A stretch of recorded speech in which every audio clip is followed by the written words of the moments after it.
আসসালামু আলাইকুম। উপন্যাস আমির হাওলাদার এক ছদ্মবেশীর উপাখ্যান পর্ব ৩। লেখনীতে ইলমা বেহরোজ। মিরাজের কপাল বরাবর একটা ছিদ্র হয়ে গেল। কোনো শব্দ করার সুযোগ পেল না। জড় পদার্থের মতো মেঝেতে লুটিয়ে পড়ল। হাতের বন্দুকটা মেঝেতে ঘষা খেয়ে ছিটকে গেল দূরে। সালাউদ্দিন পাথরের মতো স্থবির হয়ে গেলেন। তার ধবধবে সাদা পাঞ্জাবিতে মিরাজের রক্তের কয়েকটা ছিটা এসে লেগেছে। তিনি চোখ বড় বড় করে একবার মেঝেতে লুটিয়ে পড়া লাশের দিকে, আরেকবার শান্ত ভঙ্গিতে পিস্তল নামিয়ে রাখা আমিরের দিকে তাকাচ্ছেন। দুটো দৃশ্যের কোনোটাই তার মাথা ঠিকমতো গ্রহণ করতে পারছে না। আমির পকেট থেকে সিল্কের রুমাল বের করে ধীরে সুস্থে পিস্তলের নলটা মুছল। তারপর সোফায় হেলান দিয়ে বসে পড়ল। চমকে গেলেন মন্ত্রী সাহেব। শালার জন্য মায়া হচ্ছে নাকি পিএসের জন্য? সালাউদ্দিন এবার উঠে দাঁড়িয়ে চিৎকার করে উঠলেন, কত বড় দুঃসাহস তোমার! তুমি আমার সামনে আমার বাসায় কাকে খুন করেছ? ও আমার শ্যালক। ও এই সরকারের। ও একটা ইঁদুর ছিল, যে ইঁদুর আপনার গোডাউনের তলা ফুটো করে সব ধান অন্যকে পাচার করছিল। আপনার ফাঁসির দড়ি বুনছিল। সালাউদ্দিন থমকে গেলেন। রাগের দাও দাও আগুনটা নিভে গিয়ে জায়গা করে নিল তীব্র সংশয়। আমির কাউকে ডাকলো। সঙ্গে সঙ্গে দরজার বাইরে থেকে 15 বছরের এক কিশোর ঘরে প্রবেশ করল।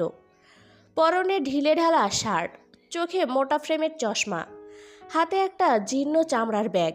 বয়স কম হলেও তার চোখ দুটো বয়সের তুলনায় অনেক পরিণত। নবাব ব্যাগ থেকে কিছু কাগজ আর একটা অডিও ক্যাসেট বের করে সালাউদ্দিনের সামনে টেবিলের ওপর রাখল। নিচু কণ্ঠে বলল, গত 3 মাস ধরে মিরাজ সাহেব আপনার বিপক্ষ দলের নেতার সাথে প্রতি বুধবার রাতে গোপন দেখা করছেন। এই যে দেখুন, আপনার ব্যক্তিগত লকারের ডুপ্লিকেট চাবি বানানোর রসিদ। আর এই ক্যাসেটটা একবার শুনুন। আমির ইশারায় পাশের ক্যাসেট প্লেয়ারটা দেখালো। সালাউদ্দিন দ্বিধাগ্রস্ত হয়ে প্লে বোতামে টিপলেন। ফিতার ঘর শব্দের পর মিরাজের কণ্ঠ শোনা গেল, চিন্তা করবেন না, দুলাভাইয়ের সব গোপন নথিপত্র আমি সময় মতো পৌঁছে দেব। ওনার পতন এখন সময়ের ব্যাপার মাত্র। সবগুলো নথি দেখে সালাউদ্দিনের মুখটা ফ্যাকাশে হয়ে গেল। তিনি যেন নিজের চোখের সামনে নিজের রাজনৈতিক মৃত্যু দেখতে পেলেন। দেশের এই উত্তাল সময় এই ধরনের নথি ফাঁস হওয়ার অর্থ কেবল একটাই, নিশ্চিত পতন। বহু বছরের পরিশ্রমে গড়া রাজত্ব একটা কাপুরুষের বিশ্বাসঘাতকতায় তাসের ঘরের মতো ভেঙে পড়তে পারত। সালাউদ্দিন ধপ করে সোফায় বসে পড়লেন। আমি সিদ্ধারা টান টান করে উঠে দাঁড়িয়ে বলল, দুঃসাহস দেখানোর জন্য ক্ষমাপ্রার্থী মন্ত্রী সাহেব। মিরাজকে তো আপনি নিজেই খুন করতেন যদি এই প্রমাণগুলো আগে দেখতেন। আমি শুধু নিজেকে বাঁচাতে গিয়ে আপনার কাজটা একটু এগিয়ে দিলাম। এখন আপনার কাজ এই আবর্জনা পরিষ্কার করা, আর আমার পাওনা টাকাটা কাল বিকেলের মধ্যে পৌঁছে দেওয়া। আজ আসি, আসসালামু আলাইকুম। আমির আর নবাব ঘর থেকে বেরিয়ে গেল। সালাউদ্দিন প্রায় 5 মিনিট পাথরের মূর্তির মতো স্থির হয়ে বসে রইলেন। তার ভেতরে কোনো শোক নেই। বেঈমানদের জন্য শোক জন্মায় না, বরং ধীরে ধীরে তার ধমনীতে প্রবাহিত হতে শুরু করলো অপমানের স্রোত। মিরাজ বিশ্বাসঘাতক ছিল, সত্য। মিরাজ তাকে ধ্বংস করতে চেয়েছিল, সেটাও সত্য। কিন্তু আমিরের মতো একজন পেশাদার অপরাধী, একটা নিকৃষ্ট সন্ত্রাসী তার ড্রয়িং রুমে ঢুকে তার আত্মীয়কে গুলি করবে, আর যাওয়ার বেলায় স্বয়ং মন্ত্রীকে হুকুম দিয়ে যাবে কাল বিকেলের মধ্যে টাকা পৌঁছে দিতে। এই ঔদ্ধত্য সালাউদ্দিন তারিকের অহংকার বোধে বিষাক্ত তীরের মতো বিঁধতে লাগলো। তিনি রাগে ক্ষোভে টেবিলের ওপর রাখা দামি ক্রিস্টালের অ্যাস্ট্রেটা তুলে সজোরে দেয়ালে ছুঁড়ে মারলেন। ঝনঝন শব্দে কাঁচ ভেঙে ছড়িয়ে পড়ল মেঝেতে। ওই বান্দির বাচ্চা কি নিজেকে খোদা ভাবতে শুরু করেছে? ওর অহংকার আর ওর ব্যবসার ভিত্তিপ্রস্তর উপড়ে ফেলা দরকার। আমিরকে আঘাত করতে হলে তার প্রতিপক্ষের হাত ধরতে হবে। সালাউদ্দিন টেলিফোনের ডায়াল ঘোরালেন। ওপাশে এমপি বজলুল হক ফোন ধরতেই তিনি কোনো ভূমিকা ছাড়াই সরকারি কলেজের কথা এলেন। বজলুলের প্রশাসনিক যোগাযোগ আর সীমান্তের উপর নিয়ন্ত্রণ আমিরের ব্যবসার জন্য মারাত্মক হুমকি হতে পারে। সেই হিসেবেই তাকে ওই ষড়যন্ত্রের অংশীদার হবার প্রস্তাব দেন। তারপর মন্ত্রীর নির্দেশে রাতে এক গোপন দূতের মাধ্যমে যোগাযোগ করা হলো আমিরের স্ত্রীর প্রতিদ্বন্দ্বীর সাথে। আন্তর্জাতিক অস্ত্র সিন্ডিকেটের সাথে যুক্ত আধারের ভেতরে অদৃশ্য সাম্রাজ্য গড়ে তোলা মাফিয়া ডন কালা জাহাঙ্গীর। সালাউদ্দিন সিদ্ধান্ত নিলেন এখন থেকে আমিরের বদলে কালা জাহাঙ্গীরের কাছ থেকেই অস্ত্র নেবেন। এতে দুটি কাজ একসাথে হবে।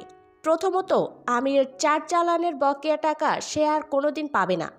দ্বিতীয়ত, কালা জাহাঙ্গীরের শক্তি বৃদ্ধি করে আমিরকে চিরতরে মাঠ থেকে সরিয়ে দেয়া যাবে। ঘরের কোণে মিরাজের লাশ তখনও পড়ে আছে। সালাউদ্দিন একবারও সেদিকে তাকালেন না। মৃত্যুর জন্য সময় নষ্ট করার বিলাসিতা তার নেই। দাবার বোর্ডে এবার রাজা বদলানোর সময় এসেছে, সেটা নিয়ে ভাবতে হবে। নবাব বাইরে এসে চশমাটা আঙুল দিয়ে ঠিক করে নিয়ে জিজ্ঞেস করল, টাইটান, মন্ত্রী কি 4 চালানের বকেয়া টাকাটা ফেরত দেবে? লোকটার চোখ মুখ কিন্তু ভালো ঠেকছিল না। আমির তখন গাড়ির পেছনে ছিটে গা এলিয়ে দিচ্ছিল। সে আলস্য ভরা চোখে নবাবের দিকে তাকিয়ে পাল্টা প্রশ্ন ছুড়ল, তোর কি মনে হয়? নবাব তার বিশ্লেষণ শুরু করল, না, টাকা উনি দেবেন না। সালাউদ্দিন তারিক অনেক পুরনো খেলোয়াড় হতে পারেন, কিন্তু তার অহংকার হিমালয়ের চেয়েও বড়। নিজের ব্যবসায় নিজের চোখের সামনে শ্যালককে খুন হতে দেখা গলার নলি কাটার চেয়েও বড় অপমান। টাকা দেওয়ার বদলে উনি এখন অন্য চাল চালবেন। আমির হাসল, ছেলেটার দিকে তাকিয়ে রইল। নবাবকে একদিন এক ভয়াবহ বলাৎকারের হাত থেকে উদ্ধার করে নিজের আস্তানায় ঠাঁই দিয়েছিল। রাস্তার ধুলোবালি থেকে সে অনেককেই তুলে এনেছে নিজের স্বার্থে, নিজের শক্তি বৃদ্ধির জন্য। সাধারণ নিয়ম হলো, যার কেউ নেই সে তার আশ্রয়দাতার অন্ধ গোলাম হয়ে ওঠে। কিন্তু নবাব আলাদা। এই অল্প বয়সে ওর দূরদর্শিতা আর পরিস্থিতি পড়ার ক্ষমতা আমিরের মতো দুর্ধর্ষ মানুষকেও অবাক করে। নবাব শান্ত, বুদ্ধিমান, কিন্তু প্রয়োজনের সময় সে পশুর মতো হিংস্র হতে পারে। আমির বলল, কি চাল চালবে বলে তোর ধারণা? উনি কালা জাহাঙ্গীরের সাথে হাত মেলাবেন। আপনার কাছ থেকে অস্ত্র নেওয়া মানে প্রতিটা চালানে আপনার দাপটকে কুর্নিশ জানানো। সালাউদ্দিন আর সেটা সইবেন না। উনি এখন কালা জাহাঙ্গীরকে মাঠে নামাবেন আমাদের পাল্টা শক্তি হিসেবে। সস্তা করে অস্ত্র নিয়ে জাহাঙ্গীরকে দিয়ে আমাদের রুটগুলো চারদিক থেকে চেপে ধরার চেষ্টা করবেন। আমির নবাবের পিঠ চাপড়ে দিল। একটা 15 বছর বয়সী ছেলের মাথায় এতটা হিসাব কষার ক্ষমতা বিরল। নবাব বলল, আমরা এখন কি করব টাইটান? কালা জাহাঙ্গীর এমনিতেই আমাদের রুটগুলো দখল করার সুযোগ খুঁজছে। আমির কোনো জবাব দিল না। তার দৃষ্টি চলে গেল জানালার বাইরে দ্রুত বেগে মিলিয়ে যাওয়া গাছপালার দিকে। পথে অফিসের সামনে গাড়ি থামতেই আমির নেমে পড়ল। আলমগীরকে দেখা মাত্রই সরাসরি কাজের কথায় চলে গেল। শেখের জন্য যে দুটো মেয়েকে আনা হয়েছে তাদের মধ্যে কারোর নাম কি নীলুফার? আলমগীর একটু অপ্রস্তুত হয়ে উত্তর দিল, নাম তো এখনো জানা হয়নি। আমি এখনই লোক পাঠিয়ে জেনে নিচ্ছি। জেনে দ্রুত আমাকে জানা। আলমগীরের কপালে চিন্তার ভাঁজ পড়ল। সে কৌতূহলী হয়ে জিজ্ঞেস করল, হঠাৎ নাম জানতে চাইছিস কেন? আমার সন্দেহ হচ্ছে ওই মেয়ে দুটোর মধ্যে পদ্মজার কলেজ বন্ধুটা থাকতে পারে। আলমগীর চমকে উঠল।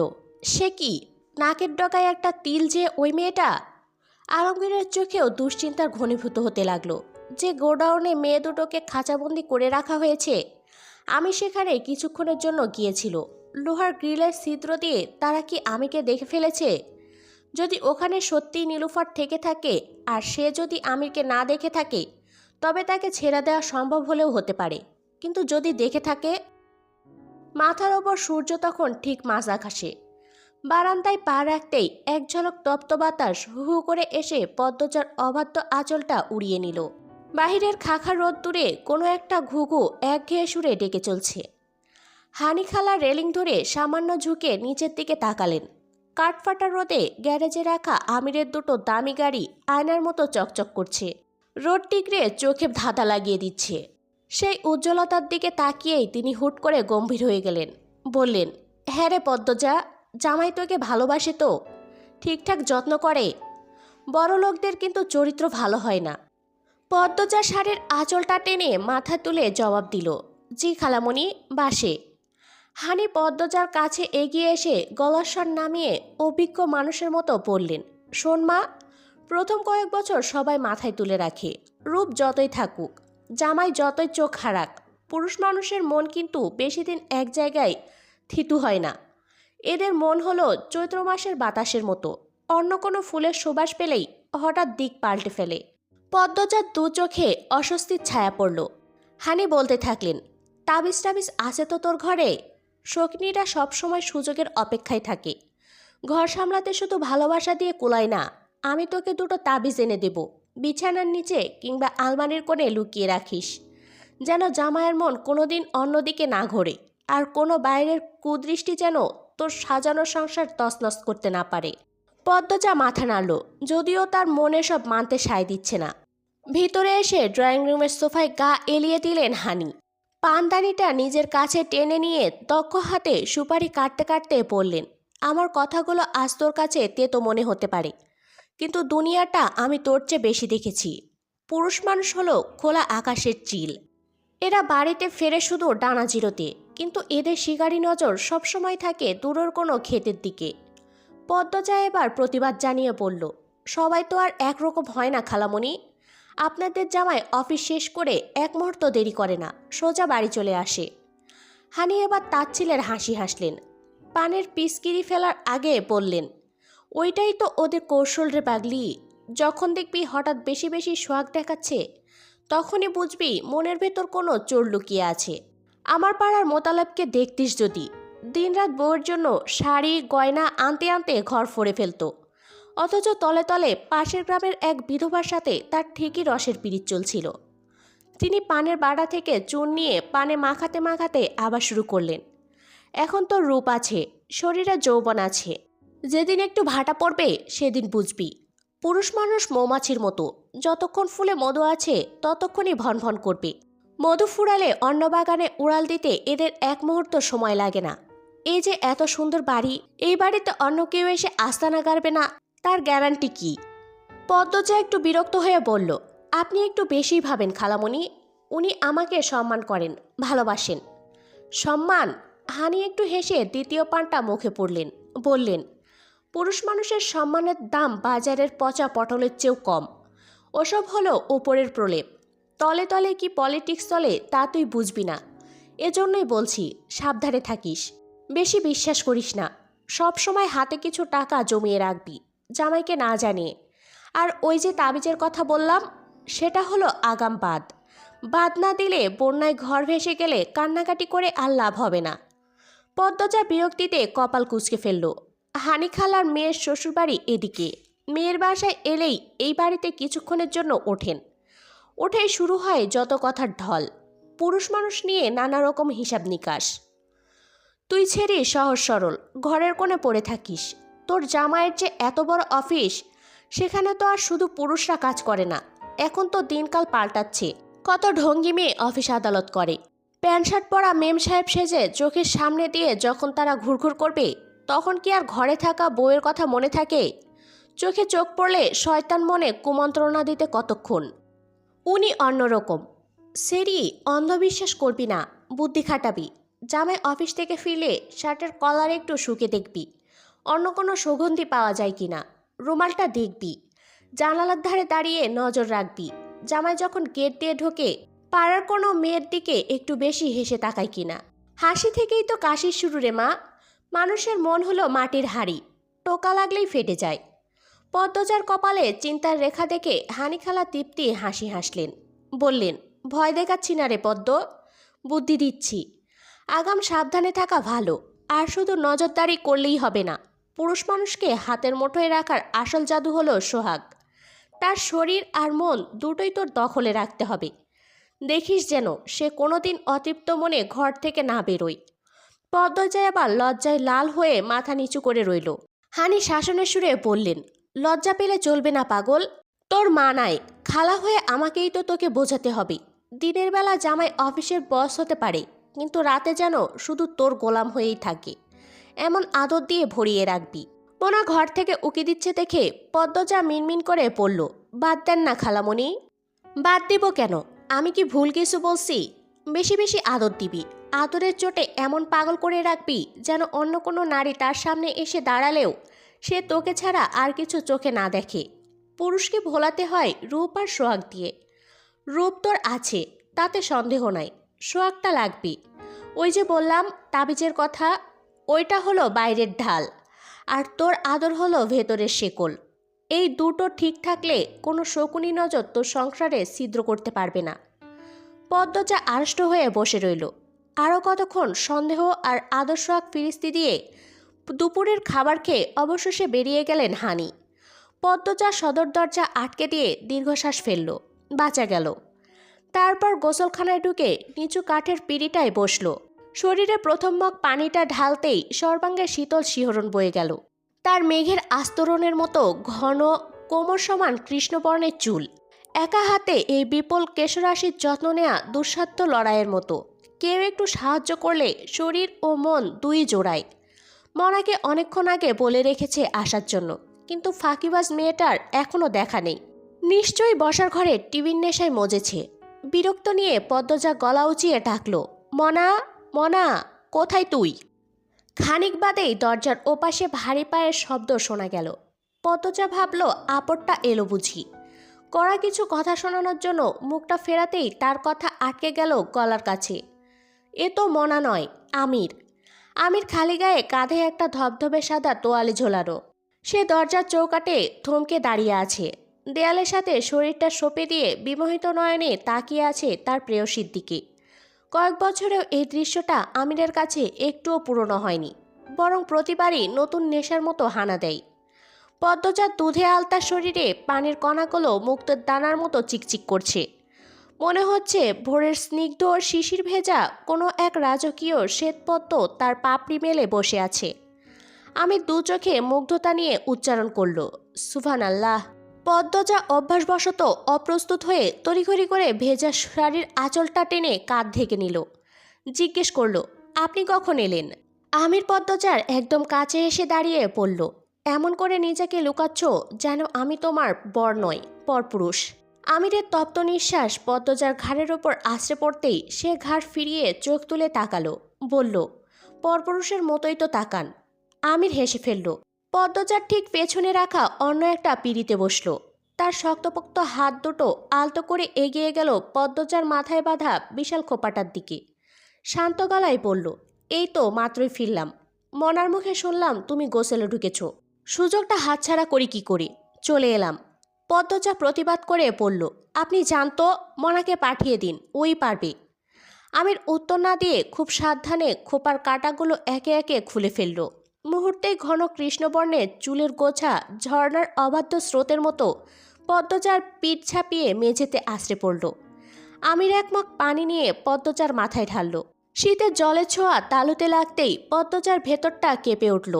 আমের হাতের তালুতে শ্যাম্পু নিয়ে চুলে বিলি কাটতে কাটতে বলল, মনে মনে তো চাইছো আমি থাকি। আপনি একটু বেশিই জানেন। ভয় পেও না, বিনামূল্যে সেবা দিচ্ছি, কিছু চাইবো না। আমি বিনিময়ে দিতে ভয় পাই না। তাই নাকি, চাইবো? পদ্মজা আর কথাই বলল না। আমির খুব যত্ন নিয়ে আঙুলের ডগা দিয়ে পদ্মজার মাথার তালুতে ম্যাসেজ করে দিতে লাগলো। পদ্মজা একসময় নরম স্বরে বলল, অনেক সময় লাগবে, আপনার হাতে ব্যথা করবে, ছেড়ে দিন। অত জলদি আমির ক্লান্ত হয় না ম্যাডাম। পদ্মজা ঠোঁটে হাসি ঝুলিয়ে নিথর হয়ে বসে রইল। কিছুক্ষণ আগেই যার হাত দুটো এক পশলা তপ্ত রক্তে রজ্জিত হয়েছিল, সেই হাতগুলোই এখন পৃথিবীর সবচেয়ে কোমল মমতায় প্রিয়তমার চুলে বিলি কাটছে। কি অদ্ভুত এই বৈপরীত্য! এক হাতে ধ্বংসের তাণ্ডব, অন্য হাতে সৃষ্টির সেরা সৌন্দর্যকে আগলে রাখার আপ্রাণ চেষ্টা। আমিরের ভেতরকার হিংস্র নেকড়েটা পদ্মজার সান্নিধ্যে এসে যেন এক শান্ত পোষা হরিণে পরিণত হয়েছে। যদি সময়টা থমকে যেত! হঠাৎ একটা আতঙ্ক আমিরের হৃৎপিণ্ডকে খামচে ধরল। পদ্মজাকে হারানোর ভয়টা ইদানিং তাকে ছায়ার মতো তাড়া করে। কাস্টম কমিশনার তার নারী পাচারের গোপন নথিগুলো গুছিয়ে ফেলেছে। যে কোনো মুহূর্তে সব সত্য সূর্যের আলোর মতো পরিষ্কার হয়ে সামনে আসবে, যদি এই ঝড় সে থামাতে না পারে। পদ্মজার চোখে নিজের বীভৎস রূপটা আড়াল করতে সে এ পর্যন্ত যত অভিনয় করেছে, কত লাশ ফেলেছে, তার কোনো ইয়ত্তা নেই। কেবল এই একটি মানুষকে হারানোর ভয়ে আমির একাই এক নরক গুলজার করে রেখেছে। চুলের ফেনাগুলো স্বচ্ছ জলের ধারায় ধুয়ে পরিষ্কার হতেই আমির হঠাৎ পদ্মজার ভেজা মাথাটা নিজের একটা বলিষ্ঠ বাহুতে সজোরে চেপে ধরল। পদ্মজা খানিক অবাক হলেও নিজেকে সরিয়ে নিল না। আমিরের আকস্মিক অস্থিরতা তাকে বিচলিত করল। সে ঘুরে বসে আমিরের বাহুতে মাথা ঠেকিয়ে মৃদু স্বরে শুধালো, কি হয়েছে আপনার? আমির কোনো উত্তর দিল না। পদ্মজা ভেজা চুলে চুমু খেয়ে বিড়বিড় করল, কিছু না। কিছুক্ষণ এভাবেই থাকো। পদ্মজা আমিরের বাহু ডোরে নিশ্চুপ হয়ে রইল। আমিরের খালি গায়ে তপ্ত উষ্ণতা তার ভেজা শাড়ির শীতলতাকে ছাপিয়ে অদ্ভুত আগুনের মতো ছড়িয়ে পড়ছে পুরো শরীরে।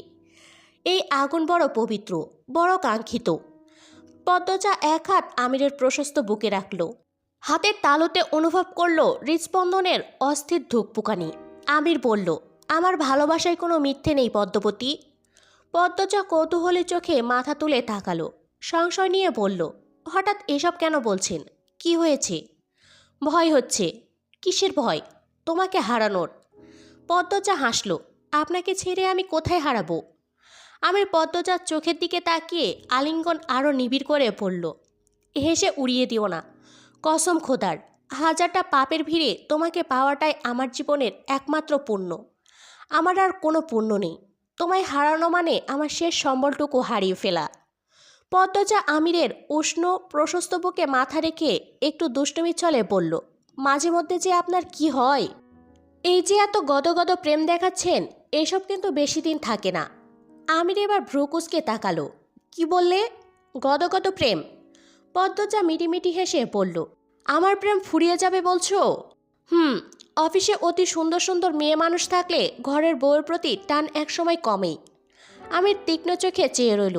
পদ্মজা বলল, আপনার তো দুপুর দুটোই ফেরার কথা ছিল, এখন তো 3টা বাজে। রাস্তায় কি খুব জ্যাম ছিল, নাকি অন্য কোথাও থেমেছিলেন? জ্যাম কোথায়, অফিসের নিচে মোতালেব চাচার দোকানে দাঁড়িয়ে চা খাচ্ছিলাম। পদ্মজা আমিরের বুকে আঁকিবুকি করতে করতে প্রশ্ন করল, সেই দোকানে কি শুধু পুরুষরাই চা খায়, নাকি অন্য কেউ আসে? আপনার অফিসের সুন্দরী নতুন মেয়েটা, সেও কি ওখানেই চা খেতে আসে? আমির একটু অবাক হয়ে ভাবল, তারপর বলল, কার কথা বলছো? নীলিমা, ও তো চাই খায় না। পদ্মজা বুক থেকে মাথা তুলে ঈর্ষার ফুলে ফেপে উঠে বলল, ও যে চা খায় না সেটাও আপনার জানা? আমির এবার উচ্চস্বরে হেসে ফেলল। পদ্মজার নাক টেনে দিয়ে বলল, মিটিংয়ের সময় ও নিজেই বলেছে, আমি আর 10 জনের মতো শুধু শুনেছি। পদ্মজা দায়সারা উত্তর দিল, ও আচ্ছা, বিশ্বাস করলাম না। আমির এবার পদ্মজার থুতনি ধরে মুখটা আলতো করে উঁচিয়ে ধরল। তার চোখের দিকে স্থির হয়ে তাকিয়ে জিজ্ঞেস করল, আজ কি হানি খালা এসেছিল? পদ্মজা উত্তর দিল না। মৌনতাই সম্মতির লক্ষণ। তাহলে সত্যি এই কূটনীতিবিদ হানি খালা এসেছিল। এই মহিলা যেদিনই আসে, পদ্মজার সহজ সরল মনে সংসারের বিষাক্ত কূটনীতি আর সন্দেহের বীজ বুনে দিয়ে যায়। মনে মনে গালি দিল আমির, বজ্জাত মহিলা। সে পদ্মজার চিবুকটা নাড়িয়ে দিয়ে বলল, তোমার কি হিংসে হচ্ছে? আচ্ছা, তুমি চাইলে কালী মেয়েটাকে চাকরি থেকে ছাড়িয়ে দেব। পদ্মজা একটু থমকালো। তারপর আমিরের ভেজা বুকে আঙুল বোলাতে বোলাতে নরম স্বরে বলল, থাক, লাগবে না। মিছিমিছি মেয়েটার চাকরি যাবে, কত ভোগান্তিতে পড়বে কে জানে। আমির দরাজ গলায় জিজ্ঞেস করল, তা তোমার সেই মহাজ্ঞানী হানিখালা আর কি কি বিষ ঢাললো কানে? শুনি একটু। বলল যে 2টো তাবিজ এনে দেবে, বিছানার নিচে আর আলমারিতে লুকিয়ে রাখতে, যেন আপনার ওপর কোনো শকুনি নজর না পড়ে, আর আমাদের এই সাজানো সুখের সংসার যেন কেউ আগুন দিতে না পারে। আমির অট্টহাসিতে ফেটে পড়ল। পদ্মজাও নিজের হাসি চেপে রাখতে পারল না। তার ঠোঁটের কোণে এক চিলতে মুচকি হাসি ফুটে উঠল। শত চেষ্টা করেও সে নিজের মুখে কৃত্রিম অভিমান ধরে রাখতে পারল না। আমির হাসি থামিয়ে পদ্মজার 2 গালে নিজের বড় বড় হাত দুটো রেখে নাকে নাক ঘষে গাঢ় স্বরে পড়ল, কোনো তাবিজ লাগবে না। তাবিজ ছাড়াই আমার এই হৃদয়, আমার হাসি, আমার অনুভব তোমার নামে প্রথম কেঁপে উঠেছিল। ঠিক যেভাবে তোমার প্রথম লজ্জা, প্রথম শিহরণ আর প্রথম হৃৎস্পন্দন শুধু আমার নামেই হয়েছিল। বলতে বলতে আমিরের হাসিটা আচমকা মিলিয়ে গেল। তার কপাল কুঁচকে উঠল, চোখের মণি দুটো হয়ে উঠল তীক্ষ্ণ। সে হঠাৎ গম্ভীর গলায় প্রশ্ন করল, আমি প্রথম পুরুষ যার জন্য তুমি প্রথম লজ্জায় লাল হয়েছিলে? প্রশ্নের এমন অতর্কিত ধরনে পদ্মজা থমকে গেল।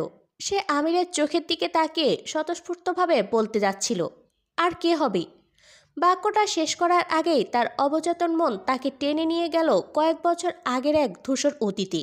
চোখের সামনে ভেসে উঠল সুদর্শন লিখন শাহ। মনে পড়ে গেল সেই প্রথম পাওয়া নিষিদ্ধ চিঠির কথা। পদ্মজার কথার মাঝখানে আকস্মিক থমকে যাওয়াটা আমিরের চোখ এড়াল না। সে শীতল কণ্ঠে পড়ল, থামলে কেন পদ্মজা? আর কে হবে বলে কার কথা মনে পড়ল তোমার? গলার ভেতর তো একটা নাম আটকে গেল মনে হচ্ছে। নামটা বেরোচ্ছে না কেন? পদ্মজা একরাশ ব্যথা আর আরতি নিয়ে আমিরের দিকে তাকালো। অতীতে কোনো প্রেম ছিল না, কোনো গভীর অনুরাগও ছিল না। ছিল কেবল এক কিশোরী মনের সামান্য কৌতূহল।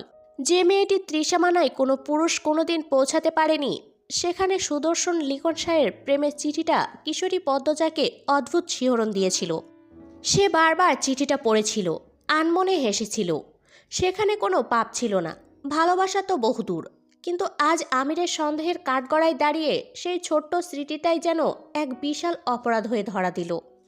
আমিরের বুকের ভেতরটা তখন রাগে যন্ত্রণায় মুচড়ে উঠছে। পদ্মজার চোখের অস্বস্তি, স্মৃতির গভীরে তলিয়ে যাওয়া দৃশ্যটা তাকে পুড়িয়ে খাক করে দিচ্ছে।